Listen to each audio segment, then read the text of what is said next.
नमस्कार दोस्तों। आज हम एक बहुत ही महत्वपूर्ण टॉपिक पे बात कर रहे हैं। उसका नाम है वैगस नर्व, जिसको हिंदी में बोलते हैं वैगस तंत्रिका। ये एक घूमने वाली तंत्रिका है। ये हमारे पैरासिम्पैथेटिक नर्व सिस्टम की सबसे बड़ी नर्व है। ये हमारे मस्तिष्क के लेके और बड़ी आंत तक जाती है। बीच में सभी अंगों से जुड़ी रहती है, हार्ट से, किडनी से, लीवर से, छोटी आंत, बड़ी आंत, गट। इसका काम क्या है हमारे शरीर में? ये टू वे कम्युनिकेटर है, यानी एक पोस्टमैन का काम करती है। हमारे ब्रेन में कोई मैसेज होता है तो शरीर के सभी अंगों को पहुंचाती है, हार्ट को, लीवर को, किडनी को, स्टोमक को, आंत को, गट को। और शरीर के अंग में कुछ भी होता है वो सारी इंफॉर्मेशन हमारे माइंड को पहुंचाती है। यानी ये एक पोस्टमैन का काम करती है, इसलिए इसको घूमने वाली तंत्रिका कहते हैं। और कई बार क्या होता है, ये हमसे नाराज हो जाती है। जब हम कोई गलत विचार लिए रहते हैं, माइंड में बहुत सारे नेगेटिव थॉट्स होते हैं, या बहुत ज्यादा उल्टा सीधा खा लेते हैं जो हमारे शरीर को सूटेबल नहीं होती है, तो एक दो बार तो उस मैसेज को देती है, माइंड से भी बॉडी को और बॉडी से माइंड को। लेकिन बार बार जब ऐसा होता है, ये तो इसमें चिड़चिड़ापन पैदा हो जाता है, ये रूठ जाती है, ठीक तरह से काम नहीं करती है। उस टाइम कई बार हम देखते हैं कि हम अच्छी एक्सरसाइज कर रहे हैं, सब कुछ कर रहे हैं, फिर भी हमारा दिल प्रसन्न नहीं हो रहा है, क्योंकि हम एक्सरसाइज कर रहे हैं, ये बात ब्रेन हमारा हमारे दूसरे अंगों तक पहुंचाता ही नहीं है। और कई बार हम बहुत अच्छा अच्छा खाना खा रहे हैं, फिर भी हम अच्छा फील नहीं कर रहे हैं, क्योंकि खाना यदि पेट में जाता है, वहां से ब्रेन में एक मैसेज देना चाहिए। ब्रेन मैसेज देता है वैगस नर्व के थ्रू, और वैगस नर्व तो पहले ही आपसे रूठ रही है, तो वो आपके मैसेज को वहां तक नहीं पहुंचाती है। तो अब आप जानते हैं कि इसको हम दोबारा कैसे एक्टिव करें। यदि एक बार ये आपका कहना नहीं मानती है, रूठ जाती है, छोटे बच्चे की तरह है, तो आपको बिल्कुल प्यार से इसको हैंडल करना पड़ेगा। तो नंबर एक तरीका है, हम गहरी सांस लें, जिसको डीप ब्रीथिंग बोलते हैं। दिन में आप कम से कम 10-15 मिनट डीप ब्रीथिंग कीजिए। इससे आपकी वैगस नर्व को एक अच्छा मैसेज जाता है और वो फिर से एक्टिव होने लगती है। नंबर दो, अपने चेहरे को ठंडे पानी से धोना चाहिए, और यदि हो सके तो आप ठंडे पानी से ही स्नान करें। कुछ विशेष कंडीशन में आप गुनगुना पानी ले सकते हैं, लेकिन ज्यादातर आप ठंडा पानी से स्नान करें। यह हमारी वैगस नर्व के लिए बहुत फायदेमंद है। नंबर तीन, ओम का उच्चारण करें। जैसे ही आप ओम का उच्चारण करते हैं, ये आवाज बिल्कुल आपके नाभि से लेकर आप कंठ तक आती है, तो आपकी वैगस नर्व में ट्रेवल करती है, और इसमें आपकी वैगस नर्व फिर से एक्टिव हो जाती है। नंबर चार, भ्रामरी। भ्रामरी एक्सरसाइज, जैसे ये आंखें बंद करके और कान में अंगुल डाल के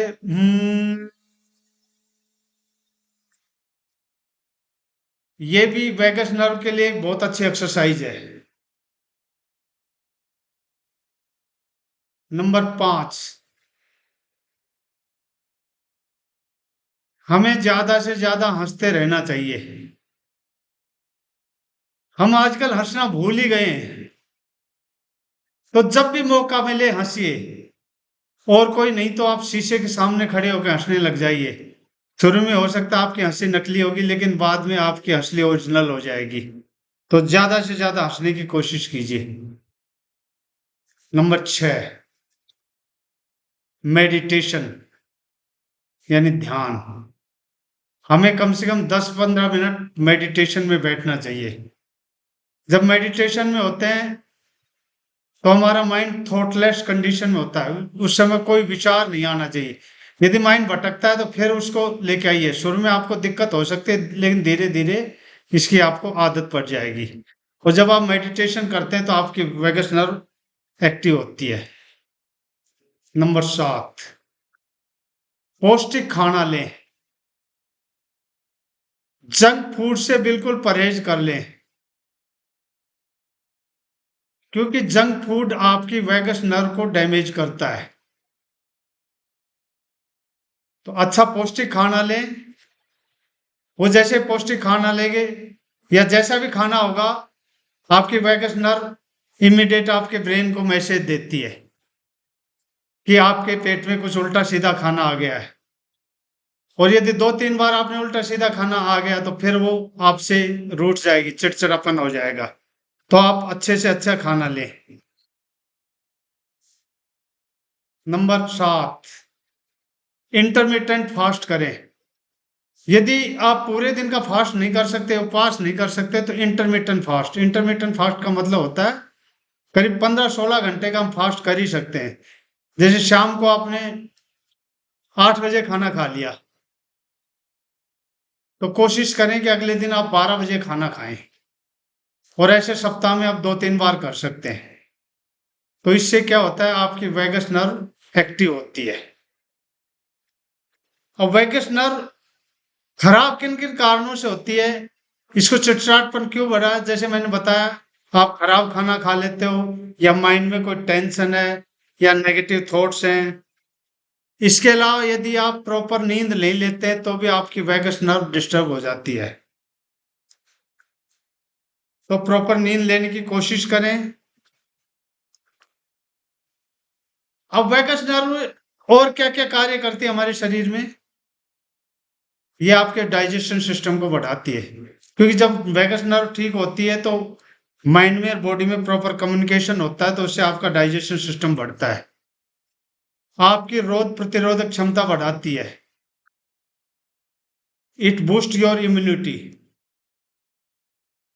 क्योंकि जब आप कुछ भी एक्सरसाइज करते हैं या अच्छा खाना लेते हैं तो ये मैसेज माइंड को जाता है, और माइंड उस टाइम सभी अंगों को मैसेज देता है जिन जिनको जूसेज या और कोई हार्मोन्स रिलीज करने होते हैं डाइजेशन के लिए। तो प्रॉपर डाइजेशन होता है, तो आपका इम्यून सिस्टम बढ़ता है, आपके टेंशन को भी रिलीज करती है। क्योंकि जब प्रॉपर कम्युनिकेशन होगा तो डेफिनेटली आपका टेंशन कम होगा, आपका मन शांत रहता है। तो एक छोटी सी चीज जो ज्यादातर हम नेग्लेक्ट करे बैठे हैं, वैगस नर्व के बारे में आपको कोई नहीं बताएगा, लेकिन इसका बहुत बड़ा रोल है अपने से। तो इसका कृपया ध्यान रखें। ये आपको बहुत सी बुरी बीमारियों से बचा सकती है और आपको हमेशा खुश रखती है। आपने वीडियो अंत तक देखा, इसके लिए बहुत बहुत धन्यवाद। वीडियो अच्छा लगा तो अपने दोस्तों में शेयर करना, चैनल को सब्सक्राइब करना, लाइक करना, और इस वीडियो में आपको सबसे अच्छा क्या लगा कमेंट करके बताना। Thank you very much.